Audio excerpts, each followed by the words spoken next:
Hello and welcome back, Paxians. I'm Altari, the professional gamer, and this is another section of the Pax Dei Wilderness Alpha interview series.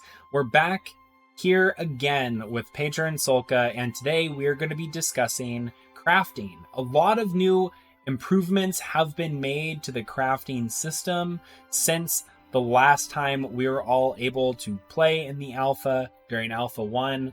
So we had a lot to cover and go through. And with all of that being said, there is a important thing that is happening next week, and that is we have the last section of this whole interview series, and that is where all of you have the opportunity to ask questions to the developers. So in order to do that, make sure you head over to the Pax Dei official Discord, go and look at the Altari Q&A section. It should be linked in the announcements section as well. And you're able to go and vote on various players' questions for the developers, as well as post your own. Make sure you follow all of the rules that are listed at the very, very top.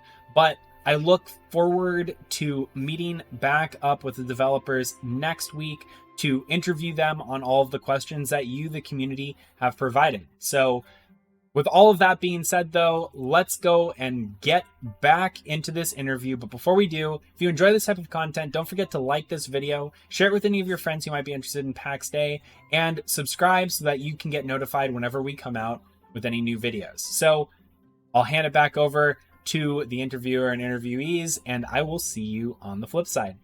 Go ahead and transition over into our crafting section here. So one of the things that we'd been talking about, and one of the things that I've seen a lot of recently and a lot of the screenshots that have been getting shared on the official channel and all of that, is we see like the grain mill, and we saw, I think there's like a hand grain like milling station and stuff like that. So what additional crafting disciplines are we seeing in game now that we didn't see in Alpha 1? I think there are some new ones. I'm not 100% sure, but the big thing that is changing is just like the kind of the overall kind of balance of these of the different professions, and like, because like I mentioned, I kind of touched on earlier, is like how we're addressing the skill checks and kind of the crafting activity basically. So the method that you're used to is still the same, like where you have a bar, and like you can see like a measurable, like, oh, I succeeded 70% or 60% or whatever at the end. And for the recipes that to actually take varying amount of time based on your skill and their difficulty. But the underlying kind of method, how we like calculate that and come up with something is completely changing, so that the expectations, so we can actually give the players correct expectation about the actual probability of those things. And when they reach the difficulty level of the recipe, that at that point forward, they're always going to succeed at that recipe. You're no longer going to be failing if you met the difficulty of the recipe. And then once you met the difficulty, you can still advance it for, depending on where you are, basically. You can still advance that skill for quite a while before you completely mastered it. And from the point when it's trivial until it's mastered, you're getting like quicker and quicker at like making that thing, and that outcome there like is actually now like we can actually measure not like if you're actually like critically succeeding, and that's something that we're actually gonna riff off on like in the future a lot with like granular success, like giving you like better stats on the items. That's not coming yet, but the skill check is coming in very soon. The actually Sulka, do you know about the? So there's plenty of like the different, like basically the consumables. There's a lot of skills related to that and crafters. Yep. And the one big feature that we haven't actually mentioned yet is the items now have wear and tear. Yeah, so everything has a durability. Yep. And that obviously means that we're still in the process of looking at how hard is it to manufacture everything, because like with durability, there needs to be a good balance between the how difficult is it to actually make something if it's going to eventually break. And with the durability as well, there's a kind of first pass balancing of how many times can you repair an item before it's permanently broken, and that's something that we're going to be tweaking in the future as well. Yeah, let's actually just go straight into the durability system really quick. So in its current implementation, pretty much the way that we go about things is you have a quality of the material that kind of determines the general pool of durability that you have, is what it seems. And then when that gets all the way down, the item pretty much becomes unusable. And then you go to a dedicated repair station, or not a dedicated repair station. You go to the station that pretty much made this item, and you go and repair it. What exactly happens after that point? And kind of what is the general plan? Is this going to be something that anyone can go and repair their own gear, or is it something that is going to have its own skill in the future, or is an armor smith going to have to go and repair my plate mail as opposed to just anyone? The plan is that anyone can repair their own stuff. The lifetime value, or like how often basically you can repair the thing, is something that it's just like a very ballpark balance right now, which we're honestly not super happy with. It's actually it's a bit too punishing in many regards. So we're kind of, part of the rebalancing is like figuring out the effort that goes into making each item, and like making sure that the value proposition of like making it in the first place is good enough, and the kind of the overall lifetime, how many times you can repair it, is part of that equation. Yeah, and that also in the future might depend on like the like kind of how well you did on that crafting result. If you got like 100% result, you might get a much more durable item. Yeah. So like as Peter basically said, this is one of those features where, yeah, we absolutely will expand on it later. For the alpha, it's going to be basically the pass one feature where, yeah, like we just have the durability, because it's one of these things where, because we really wanted it to be part of the game economy and to set people's expectations right, we want to have the first pass in so you can get accustomed to the idea that it exists. But absolutely, the crafting in the future is going to affect the outcomes of like how durable something is, and we might want to do something similar with the repair as well, where, for example, like if you're a master crafter, maybe the lifetime of the item actually is consumed a bit less. But this is all TBD, and like we're going to be looking at the alpha and like figuring out what to do after, like based on the feedback and how this works. Yeah, and so then that the lifetime is another aspect of this durability crafting system as well, right? So it's when you get from your durability, there's some kind of decrease that's going on, right? With depending on, because you can repair an item at any durability. Is that basically just taking one bar and feeding it into another bar, and then once that lifetime durability bar expires, the item's gone and it's irreparable at that point? Is that how it pretty much works? That's pretty much how it works. Yep. Cool. Awesome. Yeah, so then to transition a little bit in the crafting side of things, there was another system that has become available in this alpha, and that is blueprints are now a thing. Would you all mind explaining to us what the blueprint system is and kind of where we're going with that? Yeah, essentially we are kind of, we are still kind of working on this. Kind of harks back to what I was talking earlier about, like how you progress through the different crafters and when you discover them. Like we basically want to balance and set up the crafters now so that like each crafter kind of teaches you, like immediately is communicating to you what the crafter like is used for, and has like some selection of recipes that you can immediately set your goals to like actually craft and do them.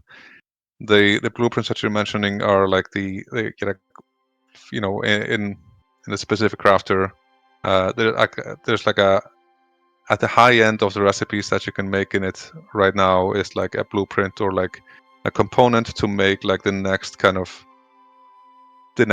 of that type, and make like a kind of a leap in your progression.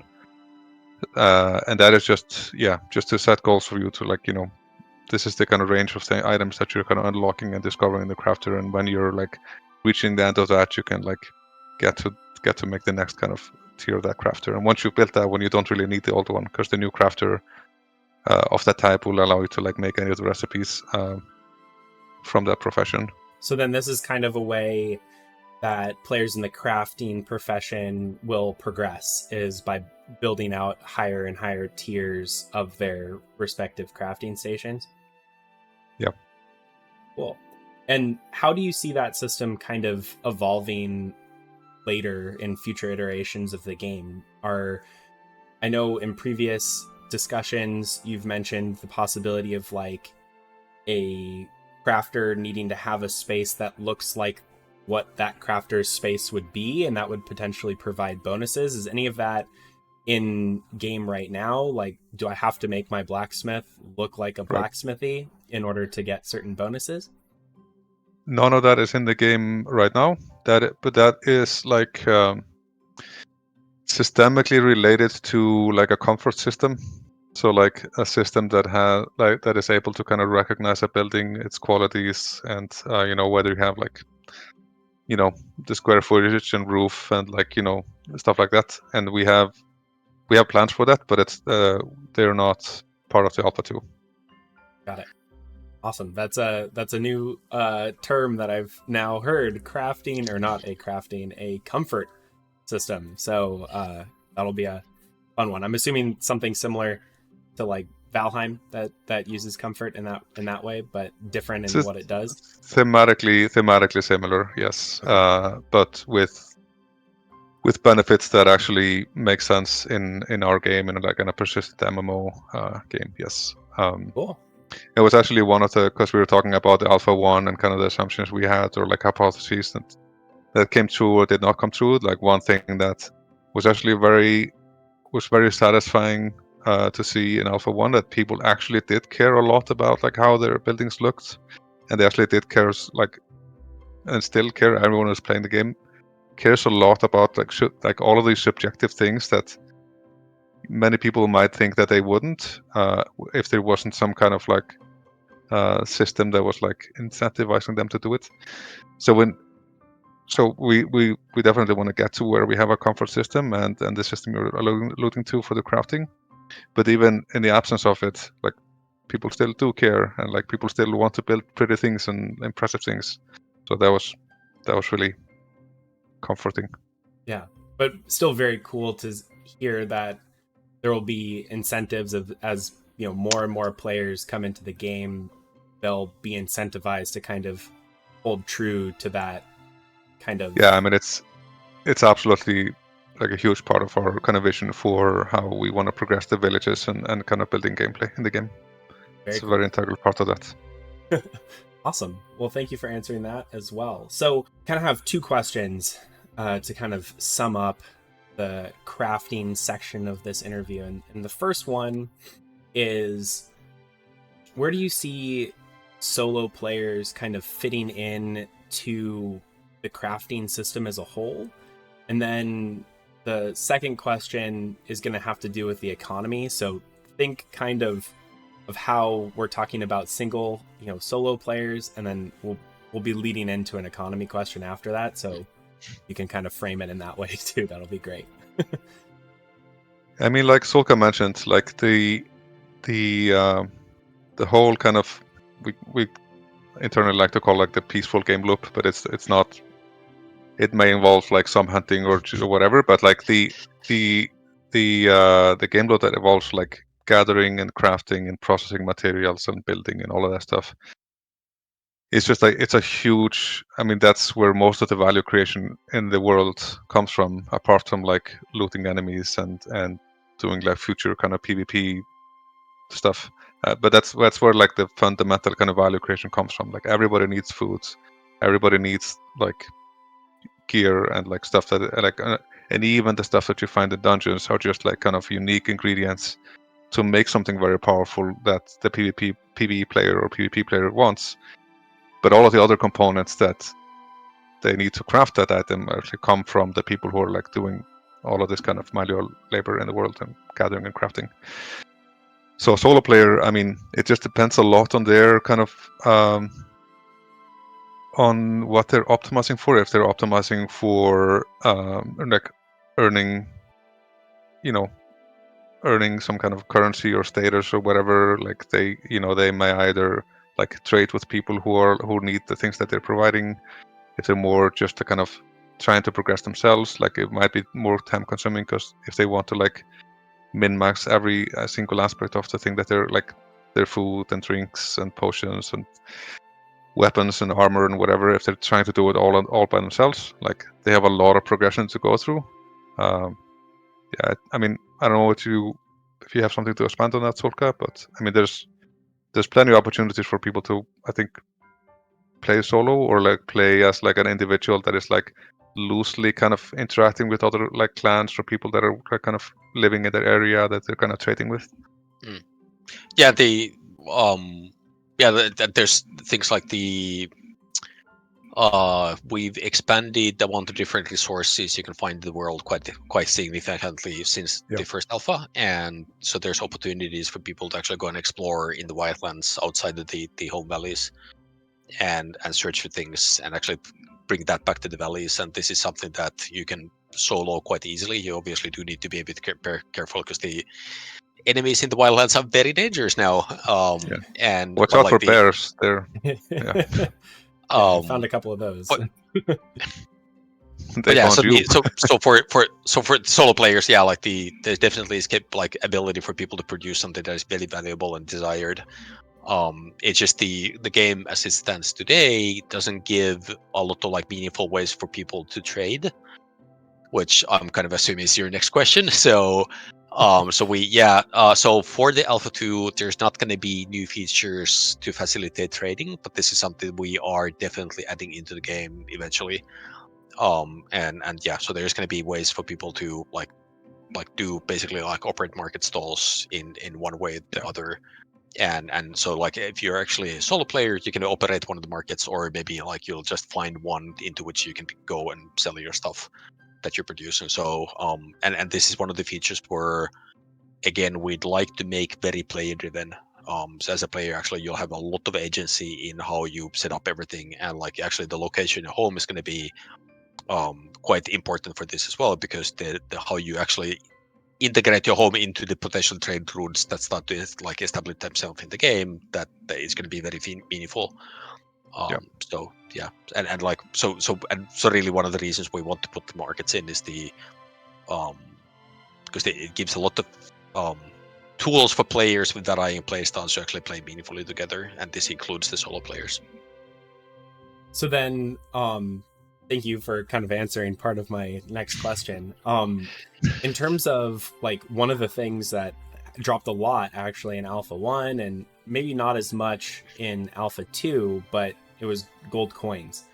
How does that, what's kind of the plan for that? And this is more of a future question, but it sounds like, but what is kind of the plan for gold and how that, like what's its intrinsic value as a currency, or will there be more bartering that happens in the future, and how do players interact with that in the economy? I wonder though, is this one of those you'll see when it happens?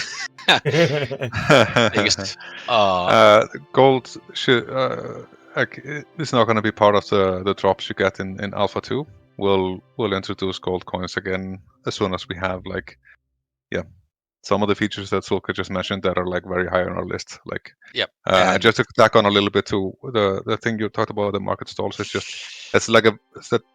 exactly the type of feature that we want to keep like very mechanically simple and put it in the hands of the player so they have all the agency to do what they want. So because you might use it for, but yeah, there's a lot of kind of emergent things that could happen with something like that, where there's not super predefined by us exactly how it's set up, but we want to give that to the players to do. And then I mean, we don't have NPC vendors or NPC cities in the game.